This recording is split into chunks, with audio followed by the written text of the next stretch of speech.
اعوذ باللہ من الشیطان الرجیم بسم اللہ الرحمن الرحیم نحمدہ ونصلی علی رسول الکریم اما بعد۔ ہر اتوار کو ہمارے پاس پیران پیر غوث احمد دستگیر کے خطبات کا جو بیان سلسلہ وار جو چل رہا ہے، انشاءاللہ آج بھی ہم مجلس نمبر 29 سے شروع کریں گے انشاءاللہ تعالی۔ اور یہ جس وقت پیران پیر غوث احمد دستگیر مجلس بیان کیے تھے اس وقت صبح کا وقت تھا، سے شنبہ 11 جمادی الثانی 545 ہجری تھی اور خانقاہ غوث پاک۔ اور آج ہم جو بیان کر رہے ہیں خانقاہ معشوقیہ سے 3 نومبر 2024 بروز اتوار مطابق 30 ربیع الثانی 1446 ہجری۔ تو انشاءاللہ ہم مجلس نمبر 29 ابھی ہم شروع کریں گے۔ بسم اللہ الرحمن الرحیم۔ جناب رسول اللہ صلی اللہ علیہ وسلم سے روایت ہے، آپ صلی اللہ علیہ وسلم نے فرمایا کہ جو شخص کسی مالدار کی تعظیم کے لیے اس مال کی خواہش میں جو اس کے ہاتھ میں ہے اپنی جگہ سے ہلا تو اس کا 2/3 دین جاتا رہا۔ سنو اے منافقو، یہ اس شخص کے لیے ہے جس نے مالداروں کے لیے حرکت کی، پھر کیا پوچھنا جس کا نماز روزہ اور حج بھی انہی کے لیے ہو اور ان کی جو چوکھٹوں کو چومتا رہے۔ اے شریک خدا قرار دینے والوں کے مالداروں کو خدا کی طرح حاجت روا اور مستحق صوم و صلاۃ سمجھتے ہو؟ یعنی بہت سے لوگ اللہ کو چھوڑ دے کے بس سرمایہ دار لوگوں کے پیچھے، جیسے کہ کوئی رشتہ دار ہے یا کوئی جان پہچان کی ہے تو ان کے در پہ چلے جاتے ایک امید سے۔ تو غوث سرکار بول رہے ہیں مت جاؤ، اللہ کو پکارو۔ پھر ان کیا اے منافقو، مخاطب بھی کر رہے ہیں سنو اے منافقو، تمہیں حق تعالیٰ اور اس کے رسول صلی اللہ علیہ وسلم کی متعلق خبر نہیں؟ مسلمان بنو اور توبہ کرو اور توجہ میں اخلاص کی شان حاصل کرو تاکہ تمہارا ایمان تندرست اور تمہارا ایقان قوی ہو جائے۔ یعنی پورا کامل اللہ کی طرف پورا بھروسہ کر لو، برے دنیا دار کی طرف کسی پہ بھی بھروسہ مت کرو، اور تمہاری توحید کو نشو و نما حاصل ہو کہ اس کی شاخیں عرش تک جا پڑی۔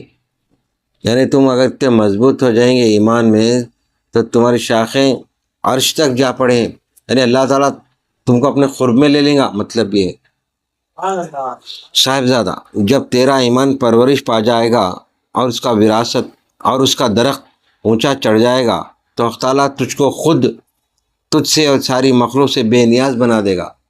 جب ایمان مضبوط ہو جائے گا، تمہارے دل میں قوی ہو جائے گا ایمان، اللہ پر بھروسہ ہو جائے گا، تو تم کو اللہ تعالیٰ غیب سے عطا کریں گا، خود کو ساری مخلوق سے بے نیاز بنا دے گا۔ تو تم کسی پہ بھی امید نہ رکھیں گے، یہ نے میرا بھائی کر دیتا، انہیں میرا چچا کر دیتا، کوئی اس پہ سے بھی تمہارا ہٹ جائے گا، صرف اللہ پہ آ جائے گا ایمان۔ تجھ کو تیرے کسب و اکتساب سے بے پرواہ کر دے گا۔ حق تعالیٰ تیرے نفس، تیرے قلب اور تیرے باطن کا پیٹ بھر دے گا، تجھ کو اپنے آستانے پر کھڑا کر لے گا اور تیرے فخر کو اپنے ذکر اور اپنے قرب اور اپنے ساتھ انس کی تونگری بخشے گا۔ پھر تجھ کو پرواہ نہ رہے گی کہ کون دنیا کو کھاتا اور اس میں مشغول رہتا ہے، تو پرواہ نہ کرے گا کہ دنیا کس کے ہاتھ میں جاتی ہے۔ اب تیرا اس دنیا دار کو دیکھنا اس کے مال کی حرص میں نہ ہوگا، بلکہ بطور شفقت اور کلفت اور ظلمت ہوگا کہ افسوس کس تاریکی میں مبتلا ہے۔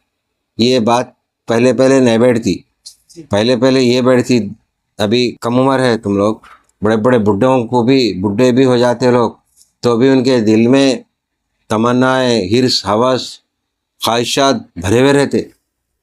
تو یہ ختم ہونے کے بعد سے اللہ پر بھروسہ، کامل بھروسہ کرتے ایسا ہو جاتا دل، کسی کی بھی چیز دیکھے تو حقارت ہوتی، ارے یہ کیا ہے، تو فانی ہے۔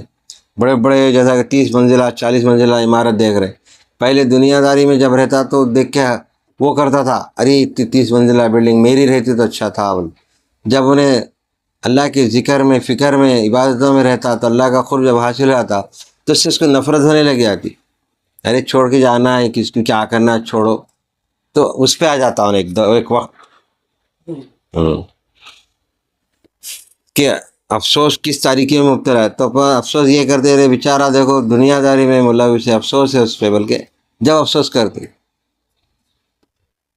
آئے وہ شخص جو علم کا دعویٰ کرتا اور دنیا داروں سے دنیا کا طلب بنتا اور ان کے سامنے عاجزی کرتا ہے، حق تعالیٰ نے تجھ کو علم دے کر گمراہ بنا دیا کہ تیرے علم کی برکت جاتی رہی،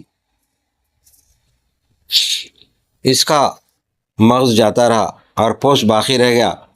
اور آئے وہ شخص جو عبادت کا دعویٰ کرتا اور اس کا قلب مخلوق کی پرستش کر رہا ہے اور انہی سے ڈرتا، انہی سے توقع رکھتا ہے. تیری عبادت ظاہراً تو اللہ تعالیٰ کے لیے اور باطن میں مخلوق کے لیے. ظاہر میں جا کے نمازاں پڑھ لے رہے ہیں، نمازوں میں مسجدوں میں بھرے ہوئے، ظاہراً نماز روزے بھی رہ رہے ہیں رمضان کے، زکوٰۃ بھی کر رہے ہیں، حج بھی کر رہے ہیں، خیرات بھی کر رہے ہیں، یہ سب ظاہر میں کر رہے ہیں. اگر باطن سے سچے دل سے اگر تو قبول ہے وہ. تیری ساری طلب اور سارا فکر وہی درہم و دینار اور مال و اسباب ہے جو ان کے ہاتھ میں ہے، تو ان کی تعریف و توصیف کا آرزومند رہتا ہے اور ان کی مذمت اور بے رخی سے ڈرتا ہے. تو خائف ہے ان کے ہاتھ روک لینے سے اور متوقع ہے ان کی بخشش کا، جس کی علامت یہ ہے کہ تو اکثر ان کے دروازوں پر پڑا رہتا اور چاپلوسی کرتا اور نرم و میٹھی باتیں بناتے رہتا. بہت سے لوگ اس طرح کی حرکتیں کر کے بڑے بڑے لوگوں سے اپنا مقصد حاصل کرتے، تو بجائے یہ دنیا دار ایسے لوگوں سے چاپلوسی کرنے کے بجائے وہی وقت کو اللہ تعالیٰ کے ذکر میں، عبادت میں، فکر میں اگر لگا دیا تو اللہ تعالیٰ بے نیاز کر دیتا، ایسے لوگوں سے بے نیاز کر دیتا اور غیب سے عطا کرتا.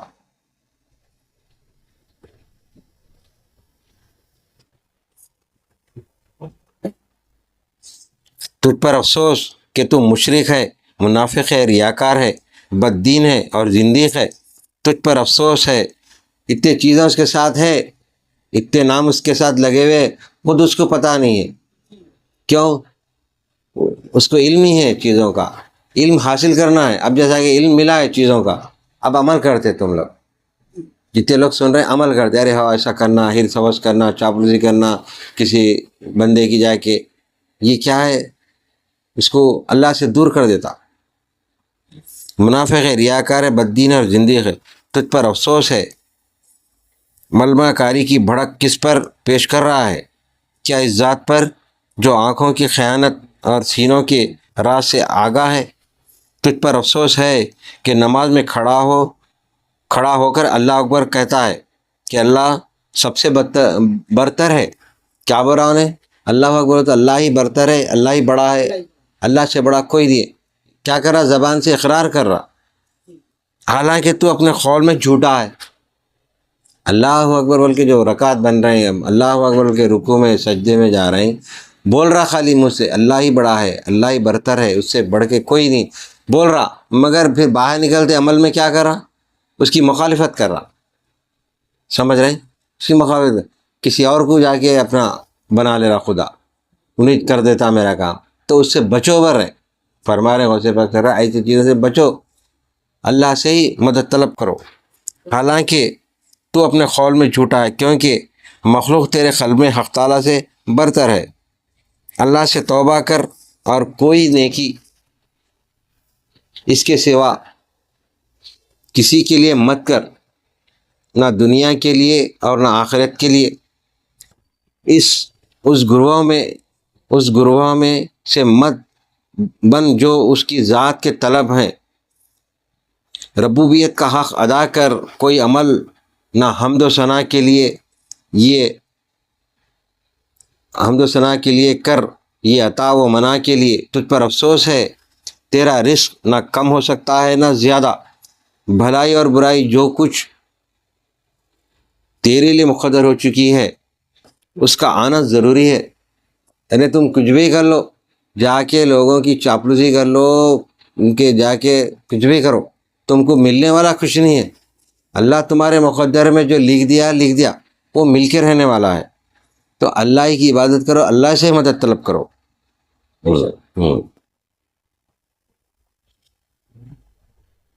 بس جس چیز سے فراغت ہو چکی اس میں مشغول مت ہو، اور حق تعالیٰ کی اطاعت میں مشغول ہو. دیکھو دنیا داری کے چیزوں میں اطاعت مت اختیار کرو، دنیاوی لوگوں، اللہ کی اطاعت کرو، تم کامیاب ہو جائیں گے. اپنی حرص کو کم کر اور امید کو کوتا، اور موت کو ہر وقت نظر کے سامنے. کیا بول رہے ہیں؟ اپنی حرص کو کم کر. حرص، کوئی بھی چیزوں کی حرص جو ہے، جیسا کہ 10-20 چیزوں کی حرص ہے، وہ بھی ہونا تھا، یہ بھی ہونا تھا، وہ بھی ہونا تھا. انسانوں میں رہتے نا وہ، یہ وہ اور وہ فلاں فلاں، تو اس کو کم کر دو برے. اور امید کو کوتا، امید بھی کم کر دو، اور موت کو ہر وقت نظر کے سامنے رکھو. کیونکہ انسان کی دیکھ رہے ہیں رات دن اپنے رشتہ داروں میں، دوست احباب میں، پڑوس میں، اڑوس میں، کئی لوگوں کا انتقال ہوتا، وہ دیکھتے رہتے ہیں ہم، پھر بھی اپنی موت کا خیال نہیں آتا. تو نظر میں رکھو برے، موت کو یاد رکھو، اور موت کو ہر وقت نظر کے سامنے رکھ، یقیناً فلاح پائے گا. اپنی ساری حالتوں میں شریعت کی موافقت کو ضروری سمجھ، یعنی اپنی ساری حالتوں میں شریعت کو لازم سمجھو. جو شریعت تمہارے کو اجازت دے رہی حلال وہ کرو، اور جو شریعت تم کو روک رہی حرام چیز اس سے رک جاؤ. کتنے منٹ صاحبو، کیا شریعت کی کسی قسم کی موافقت تمہارے نزدیک باقی نہیں رہی؟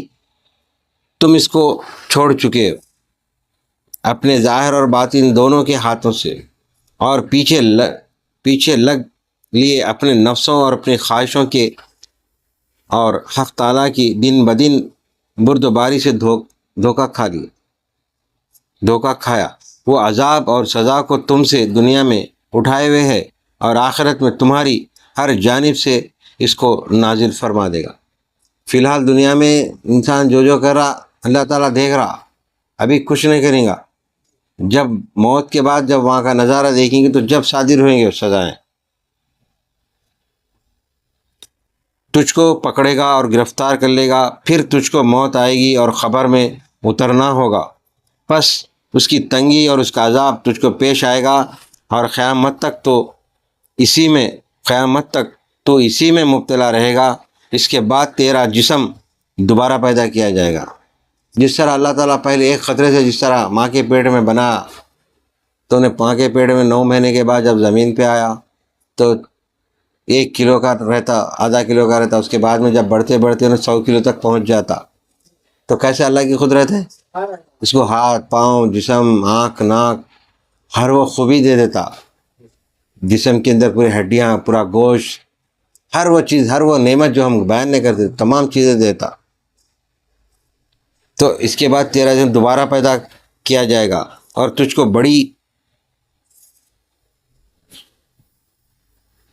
بڑی پیشی کی طرف لایا جائے گا. یعنی پیشی جب ہوئیں گی وہاں پہ بڑی پیشی کی طرف لایا جائے گا. اس وقت ذرہ ذرہ کا اور منٹ میں جو کچھ بھی تو نے کیا تھا سب کا تجھ سے حساب لیا جائے گا. اور کم ہو یا بیش، ہر بات کی تجھ سے بات پرس ہوگی. اب اس کی ایک مثال ہے، آج کے دور میں، کمپیوٹر کے دور میں، نیٹ کے دور میں، تم جب سے نیٹ نکلا 20-25 سال سے کمپیوٹر نکلا، جب سے لے کے اب تک 20 سال تک سمجھو، تو 10-15 سال پہلے کا بھی اگر حساب مار لیے کھٹکے تو آ جا رہا حساب بڑے کمپنیوں کا، آ رہا نا، دن کے ساتھ، تاریخ کے ساتھ، منٹ کے ساتھ، اور کتنے لوگوں کو کیا کیا رقم دیے تھے کھٹکے مارتے، وہ بھی آ جا رہا حساب. 200 آدمی 500 آدمی جو ورکر کام کریں ان کی تنخواہ کتنی تھی، کتنے دیے، کتنے کٹے، حساب کرو، پورا آ جا رہا 10 سال 20 سال. تو جب انسان بنایا سو مشنری میں یہ چیزیں ہیں تو پھر اللہ کے پاس کیا، اس کی قدرت میں کیا کمی ہے؟ تو وہ اللہ تعالیٰ ایک پل کا حساب دنیا میں جو کرے تھے وہ لیا جائے گا وہاں. ذرہ ذرہ کا اور منٹ منٹ میں جو کچھ بھی تو نے کیا تھا سب کا تجھ سے حساب لیا جائے گا، اور کم ہو یا بیش ہر بات کی تجھ سے بات پرس ہوگی۔ تو محض بت ہے، بلا ہے روح کے، اور سوکھا چمڑا ہے بلا معنی اور بلا قوت کے۔ تو سوائے آگ کے اور کسی کام کا نہیں۔ تیری عبادت کی یہ حالت ہے کہ اس میں نام کو بھی اخلاص نہیں، اور وہی عبادت کی روح تھی۔ پس جب اس میں روح ہی نہیں تو اور تیری عبادت بجز آگ کے کسی کام کی نہیں، پھر تجھے مشقت ہی اٹھانے کی کیا حاجت ہے؟ اگر تو نے اعمال میں اخلاص پیدا نہ کیا تو ان میں سے کچھ بھی تجھ کو مفید نہ ہوگا۔ تو اس گروہ میں سے ہے جن کے متعلق حق تعالیٰ کا ارشاد ہے کہ عمل کرنے والے اور مشقت اٹھانے والے ہیں، یعنی دنیا میں عمل کرنے والے اور قیامت کے دن آگ میں مشقت اٹھانے والے، مگر یہ کہ تو موت آنے سے پہلے توبہ اور معذرت کر لے تو بے شک اس گروہ سے باہر نکل آئے گا۔ ابھی بھی موقع ہے برے، اللہ تعالیٰ بورا بندے کو تیرے ہاتھ پاؤں جسم سب سلامت ہے، تو جو کچھ کر لیا توبہ کر لیا، استغفار کر لے، آ جا میری طرف رجوع ہو جا، تیرے کو معاف کر دوں گا۔ تو زندگی بھر تو بے فکری سے زندگی گزار سکتا۔ اگر یہاں توبہ نہیں کرے گا تو تیرے کو وہاں پچھتانا پڑے گا۔ پہلے توبہ اور معذرت کر لے، تو بے شک اس گروہ سے باہر نکل آئے گا۔ از سر نو مسلمان بن کر اور اچھی توبہ اور اس میں اخلاص لا کر حق تعالیٰ کی طرف رجوع کر، اس سے پہلے کہ موت آ جائے، پس تیرے سامنے دروازہ بند کر دیا جائے گا کہ پھر توبہ کے دروازے میں تو داخل نہ ہو سکے گا۔ مطلب یہ ہے کہ حیات رہے تک توبہ کر لو، اور موت کب آتی کیسا آتی کوئی بول نہیں سکتا۔ جب موت آ جائیں گی تو اس کے پاس وقت نہیں رہے گا توبہ کرنے کا، صرف پچھتاوا رہے گا، اور زبان سے بول بھی نہیں سکیں گا۔ تو اس لیے حیات رہے تک، ہوش حواس رہے تک انسان اللہ سے رجوع ہونا، عبادتوں میں لگ جانا، توبہ استغفار کرنا، اچھے کام کرنا، اچھے اعمال کرنا، تاکہ وہاں جانے کے بعد کوئی پچھتاوا نہ ہو، اور اللہ بھی اس سے راضی ہو جاتا، دنیا میں بھی راضی ہوتا، وہاں بھی راضی ہوتا۔ تو ہم یہاں پہ اس خطبے کو روکتے ہیں، انشاءاللہ تعالیٰ پھر آئندہ ہم اللہ سے ہم دعا کرتے ہیں، اے پاک پروردگار ہم تمام کو سیدھے راستے پر چلنے کی توفیق عطا فرما، ہمارے صغیرہ کبیرہ تمام گناہوں کو معاف فرما۔ جتنے حاضرین مریدین متحدین ہمارے پاس حاضر ہیں، ان کی بھی تمام حاجتوں کو پورا کر، تمام بلاؤں سے، مصیبتوں سے، پریشانیوں سے ہم تمام کو محفوظ رکھ۔ جو حاجتیں لے کر آئے مالک ان کی بھی حاجتوں کو پورا کر، جو نہیں بول سکتے مالک ان کے بھی دلوں میں تو جو حاجتیں تو بہتر جاننے والا، تو ان کے بھی دلوں کی حاجتوں کو پورا کر۔ جو بچیاں گھروں میں شادیوں کے انتظار میں بیٹھے مالک ان کے شادیوں کے لیے بہترین انتظامات کر دے مالک۔ جو بزرگ لوگ اس وقت کئی بیماریوں میں مبتلا گھروں میں مالک، اور ان کی بیماریوں سے ان کو بچا، آفتوں سے بچا، ان کو صحت کلی عطا فرما، ان کی پریشانی کو دور فرما میرے مالک۔ جو لوگ بے گھر ہیں مالک ان کو ذاتی گھروں سے کر دے، جو قرض دار ہیں مالک ان کے قرضوں کو آسانی سے ادا کرنے کی ان میں طاقت دے دے مالک۔ جو پریشانیاں اٹھا رہے ہیں مالک ان کی پریشانی کو دور فرما۔ جو لوگ دعاؤں کے لیے ہمارے کو بولے مالک ان کی بھی جو حاجتیں ہیں وہ بھی پورے کر میرے مالک۔ ہمارے ہر وہ مسئلے کو حل کر دے میرے مالک، آسانیاں پیدا فرما، ہمارے کو ہر بلا سے ہر مصیبت سے محفوظ رکھ۔ ہماری اس محفل کو قبول اور مقبول فرما۔ حضور پاک صلی اللہ علیہ وسلم کی اہل بیت سے، سرکار سے ہمارے کو محبت دلوں میں قائم اور دائم رکھ، اور ہماری نسلوں میں بھی سرکار دو عالم صلی اللہ علیہ وسلم کی محبت اور ان کی آل کی محبت ہمارے دلوں میں قائم اور دائم رکھ۔ اور پیر غوث احمد صغیر کے جو تعلیمات ہم بیان کر رہے ہیں مالک ان تعلیمات کو بھی ہمارے پاس جاری و ساری رکھ، اور ان تعلیمات پر ہم تمام کو چلنے کی توفیق عطا فرما۔ بفضل سبحانک رب العزت عما یصفون، والسلام والحمد للہ رب العالمین، بحق لا الہ الا اللہ محمد رسول۔